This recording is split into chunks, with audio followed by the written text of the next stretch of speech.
Grabe, sukong-sukong tayo sa office ah. Eh kasi naman, Oh, huwag mo na kasihin ha. Oo, ako namin kasalanan at nadamay ka lang. hindi naman sa ganun pare. Wala kang may tatago sa akin. Oo na, ikaw na ang nakakabasa ng isip. Huwag kang maingay. Baka yung makarinig sa atin. Alam naman, sikreto lang natin yun. O siya, tara na't baka may klase ka na. Buti pa nga, teka. Nasaan double pen ko? Ayan o, nasa ID mo. Oo nga no. Tara na nga.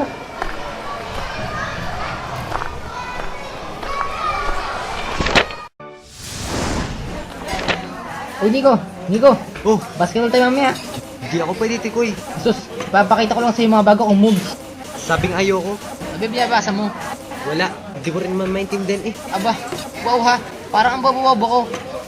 Eh paano kasi simula nung malaman mo nakakabasa ka ng isip, hindi mo na ginamit yung utak mo. Pag nag-e-exam tayo, binabasa mo kung anong nasa utak ko. Pag station naman, titingin ka sa akin. Kung wala kang ballpen, nanakawin mo ang ballpen ko. Pero ko ba sa'yo, Tikoy, basa ka ng basa ng isip. Di ka na nagbabasa ng libro. O kaya magbasa ng dictionary na madagdagan niya. Nico, Ano? si Erica oh.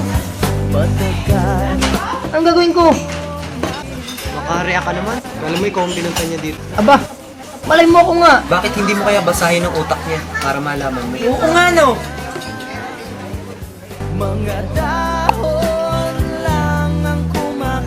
Brad, Oh, gusto niya ng malos. Magkano ba yun? 15 pesos. Ang galing mo talaga. Sige, diyan ka muna. Tinatanaw mo ang mga bituin, mga luhang bumalik sa ating pisngi. Hi. Hi. Ito ba yung hinahanap mo? Salamat. You're always welcome. Basta ikaw. Yakap ng iyong dibdib. May kasama ka ba? Gusto mo? Doon ko na last table namin. Game. Kuhit ang noong mapait. May overnight ba ka mamaya? Kasama mga klase mo? Ha? Ano mo naman nalaman? Narinig ko sa mga kagrupo mo. Oo, meron nga. Ihahatid sana kita, kung okay lang. O Tikoy, akala ko ba may basketball tayo mamaya? Hoy! Ha? Nagkano pala kayo eh. Huwag na lang. Huwag na ako. Sige, ingat kayo ha. Uy! Bye. Uy, wait lang! Uy! Wait lang, uy! Brad! Grabe ka naman eh! You know, tapos sumiksay na ka pa! Eh, totoo naman eh. Brad masama na yan. Nagiging makakalimutin ka na ngayon. Hindi naman ah!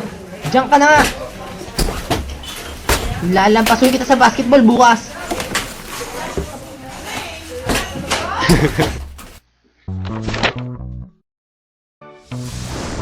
Dear Kim, kamusta ang bakasyon mo?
Uy Brad, pasensya ka na.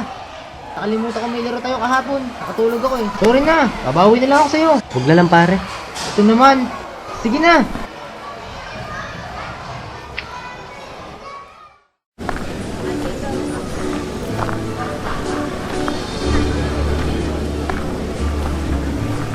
Pare, alam mo, napapansin ko na nagiging makakalimutan ka na ngayon. Daming beses na pare. Sa tuwing magbabasa ka ng isip ng mga tao, nagiging makakalimutin ka. Parang hindi naman ah. Kakabasa mo lang yan na kung ano-ano. Tsaka isa pa, wala kang proof. Proof! Tungi, hindi proof. O sige, Ganito na lang. Basahin mo ang nasa isip ng mga tao. Yun. Love life. Eh yun namang isang yun. Nail art. Paano naman yung kasama niya? Kasama? Pare. Bakit? Crush ka nun. Tama na nga. O sige na. Anong recent na kasalanan mo sa akin? Hindi ako kabulpen mo? Hindi. May isang linggo pa yun. Binaya ko sagot mo sa quiz. Lagi mong ginagawa yun. Niyaya kitang... Ano ngayon? Bingo! Nakalimutan mo kasi nagbabasa ka ng isip. Ha? Ba? Hindi ko gets. Basta ganito na lang, huwag ka na munang magbabasa ng isip ng mga tao ha, hanggat hindi natin napapatunayan. Okay ba yun? Sige, okay na lang.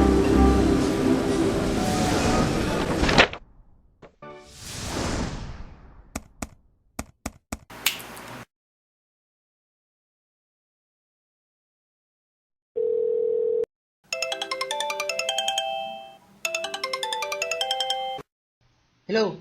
Oh, Nico. Tigoy, tama ako. Sa bawat pagbabasa mo ng isip, nagkakaroon ka ng short-term memory loss. Kaya itigil mo na ang paggamit niya bago pa lumala. Ano? Paano? Sa case mo, gamit na gamit mo ang powers mo. Kaya kung ako sa'yo, mag-start ka na mag-review para sa exam natin bukas. Bago mo pa makalimutang magbasa. Hoy, O bakit ang tagal mo? wala. Tara Anong na. nasa likod mo? Wala to. Tara na. Bilis.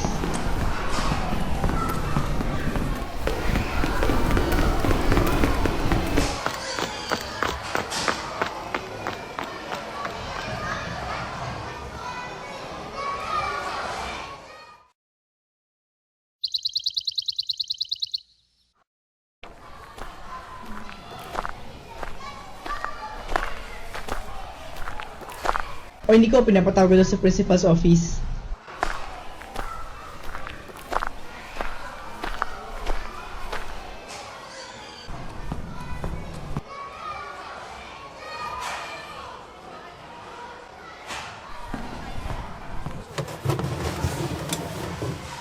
Mr. Casillo, Mr. Edmundo, kinuha niyo ba ang test paper dito sa table ko kahapon?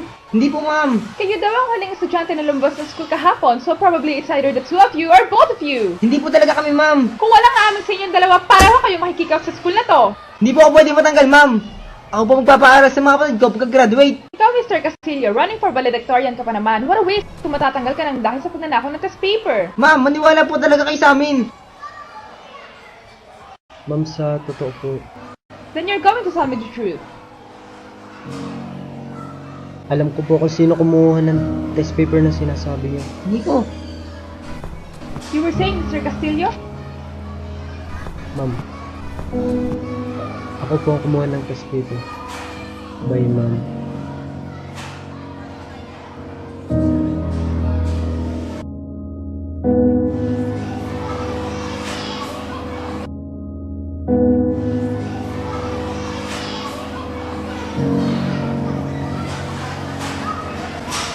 Nico! Bakit mo yung ginawa? Patalino ka naman, ah. Tikoy, kahit ano pa man ang dahilan ko, wag na wag mong babasahin ng utak ko. Mangako ka sa akin. Nico! Paalam, Tikoy. Hindi ko naman. Tanga-tanga mo. Bakit ka umamin sa kasalanang hindi mo naman ginawa? Ano, superhero ka? Uy, Nico!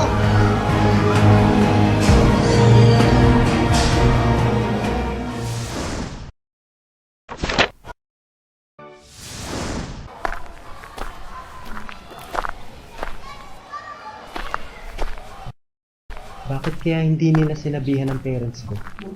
Hindi na ba ako makikick out? Pero paano? Ma'am, hindi na po ba tuloy ang expulsion? Umamin na ang tunay na may sala. Si Tikoy, hindi kaya binasa niya ang...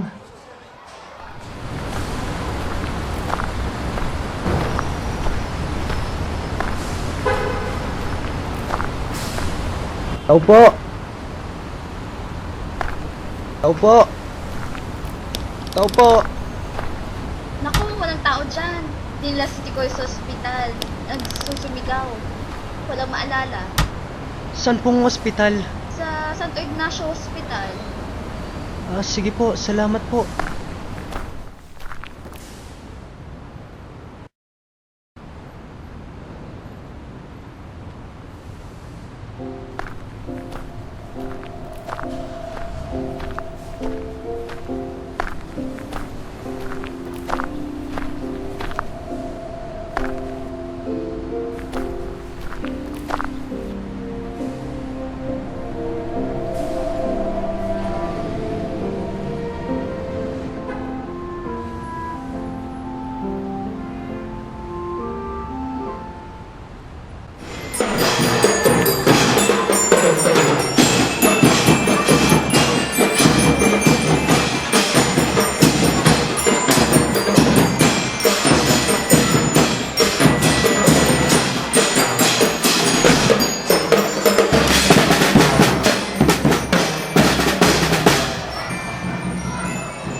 Matapos ang graduation nang hindi kami nakikita ni Tikoy.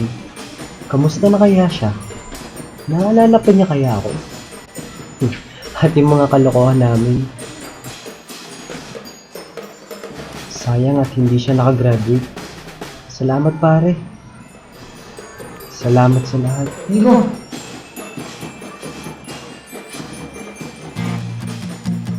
Nico! Picture perfect, styling to hold on to this new art. My world is drawn out in crayon. Over lives we come approach and shine a light to see our own. Remember back to every story told, who you were before the rush out carousel. There to seize the world with your own two eyes. So you made mistakes, mine was right away. It's a tidal wave, ours can lie. We got one in the starlight. Forget perfect endings. Let's live and live our day.